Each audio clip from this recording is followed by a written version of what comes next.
Hai teman-teman, jumpa lagi dengan saya Evelyn dari Pokemon Pet.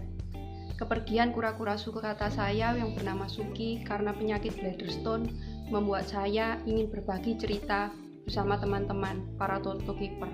Sebenarnya apa sih BS itu dan bagaimana cara merawat kura-kura kita supaya tidak terkena BS? Saya sertakan berikut ada perbincangan saya bersama dengan dokter hewan Dr. Bilkisti Ariputra dari Klinik Hewan Garuda Mojokerto.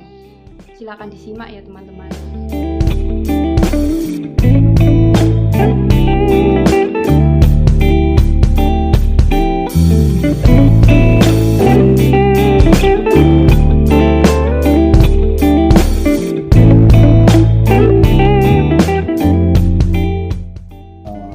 Kura-kura ini kan tipe Afrika ya, Afrika.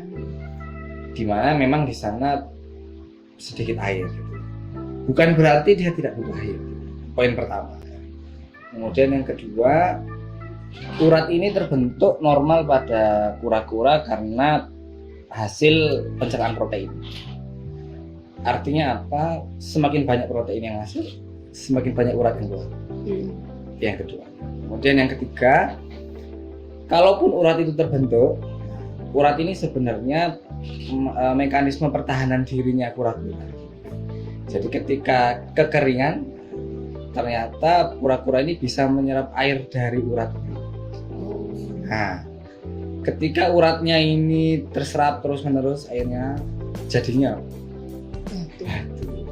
Jadi dehidrasi itu menjadi faktor penting untuk terbentuknya Bladderstone. Bukan urat. Kalau uratnya memang nggak apa-apa ya. Jadi sekali lagi asupan protein, kemudian pencegahan dehidrasi dengan cara perendaman atau sayuran yang tinggi air itu bisa mencegah. Jadi nggak cuman dikasih airnya saja, tapi proteinnya juga harus diambil. Terlalu banyak juga terbentuk. Apa kecenderungannya? Kecenderungan terbentuknya banyak. Kalau dikasih makan pelet itu biasanya gimana? Nah, ini kan ada pro kontra katanya. Kayak kalau dikasih pelet itu bisa BS, terus bisa piramiding dan sebagainya. Jadi ada dua pertanyaan nih. BS-nya dulu. Kalau BS-nya seperti yang saya sampaikan bahwa normalnya dia akan terbentuk dari urat-urat yang hasil metabolisme protein. Jadi apakah selalu kebanyakan protein terbentuk BS? Juga tidak. Apakah kalau kekurangan misal dehidrasi kemudian asupan protein sedikit apakah kemudian terbentuk BS? Juga tidak. Jadi ada matriks keseimbangan yang harus ada gitu. Jadi untuk pelet karena dia kering, otomatis konsentrasi dari protein dan nutrisinya kan juga lebih besar dalam satuan beratnya ya. Jadi 1 gram pelet dengan 1 gram makanan basah pasti nutrisinya beda, lebih terkonsentrasi yang pelet. Tinggal kalau memang dikasih pelet ya asupan airnya yang banyak karena terlalu konsentrasi. Dan kalaupun uratnya terbentuk banyak, kalau dia tidak dehidrasi, ya urat di kandung kemih itu tidak akan diserap keluar dengan sendirinya. Jadi dengan kondisi dia tidak butuh air banyak, ya itu akan keluar, simpel saja. Tapi kalau dia itu butuh air banyak, itu akan ikut diserap. Dikit. Ya, dikit.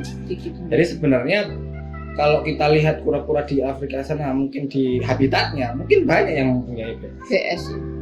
Tinggal apakah dia mengganggu kan situ saja. Jadi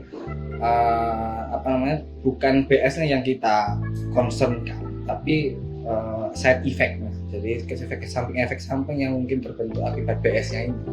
Kalau kebesaran ya nekan perutnya, nekan ususnya nggak bisa dehidrasi, Kemudian kalau semisal kecil tapi bisa keluar ya oke saja. Kemudian piramiding kan juga karena pertumbuhan yang terlalu cepat gitu ya.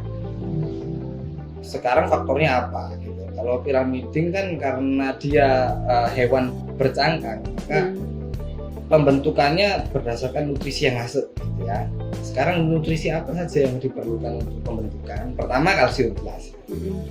Kemudian yang kedua mineral seperti Fe, kemudian besi, kemudian suprum dan lain-lain. Yang ketiga vitamin D. Vitamin D ini datangnya kalau dari makanan namanya provitamin D dari ginjal. Tapi dia tidak bisa digunakan sebelum kena sinar matahari. Jadi vitamin D ini akan aktif kalau kena sinar matahari. Artinya apa?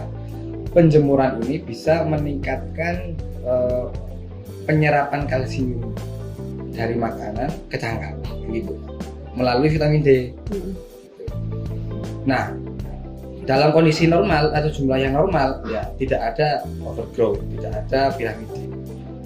Kalau semisal vitamin D-nya sedikit, kalsiumnya sedikit, tapi dijemur sering, apakah piramiding? Juga tidak. Sebaliknya, ya, kalau semisal kebanyakan kalsium, kemudian kebanyakan vitamin D, tapi kalau nggak dijemur juga enggak. Jadi semua ini saling terkait. Jadi kalau memang terlihat piramiding, ya kalau nutrisinya tidak bisa diatur, penjemurannya dikurangi. Jadi cara menghindari bladder stone yaitu yang pertama, sediakan air yang cukup. Jadi jangan biarkan kura-kura kita dehidrasi. Selain dengan cara merendamnya setiap hari, juga sediakan air minum yang cukup yang ditaruh di dalam kandang.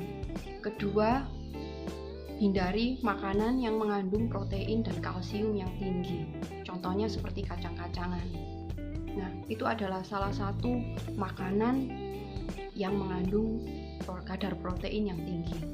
Kemudian, jika kalian memberikan pelet kepada kura-kura, pastikan kura-kura kalian mendapatkan asupan minum yang cukup supaya tidak terbentuk BS.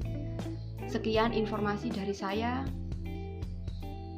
Saya bersyukur melalui peristiwa yang saya alami dengan kura-kura saya Suki, saya menjadi lebih mengerti, dan untuk kedepannya saya percaya bahwa apa yang dilalui Suki bisa menjadi pelajaran yang berguna bagi kita semua para Tortokeeper.